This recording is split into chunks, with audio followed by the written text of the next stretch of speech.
Par Larry Hodgson 12 juin 2017. Engrais ou compost? Beaucoup de jardiniers veulent savoir ce qu'ils devraient appliquer pour nourrir leur plantation, de l'engrais ou du compost. En fait, on peut utiliser l'un ou l'autre.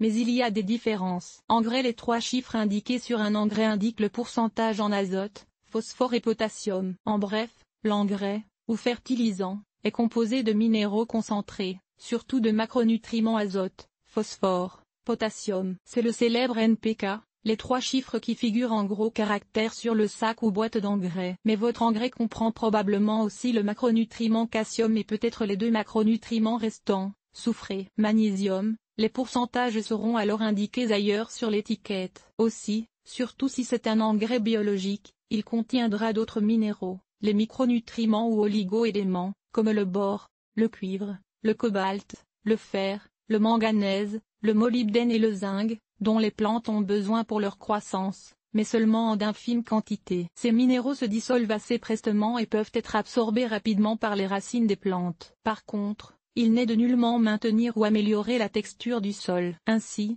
un sol régulièrement fertilisé, mais sans ajout d'amendement pour maintenir sa qualité, se dégrade peu à peu. Compost. Le meilleur compost est le compost que vous fabriquez vous-même. Photo, PPD, Pixonio. Le compost est un amendement de sol résultant de la décomposition de matière organique, résidus de tonte, restes de nourriture, feuilles mortes, matériel végétal mort, etc. Il contient aussi la gamme complète de minéraux, dont les macronutriments, azote, phosphore, potassium, calcium, soufre et magnésium, et généralement aussi toute la gamme des micronutriments, mais à taux très réduit. Ce qu'il contient surtout, c'est de la matière organique. Ajouté au sol, il l'allège et lui donne une qualité supérieure. Ajouté au sol, le compost contient généralement assez de minéraux pour contenter les plantes à croissance lente, mais il peut être nécessaire de rajouter un engrais dans le cas des plantes à croissance rapide, comme les légumes. Compost ou compost et tourbe. Les vrais composts, comme le compost domestique que vous avez préparé vous-même ou le vermicompost,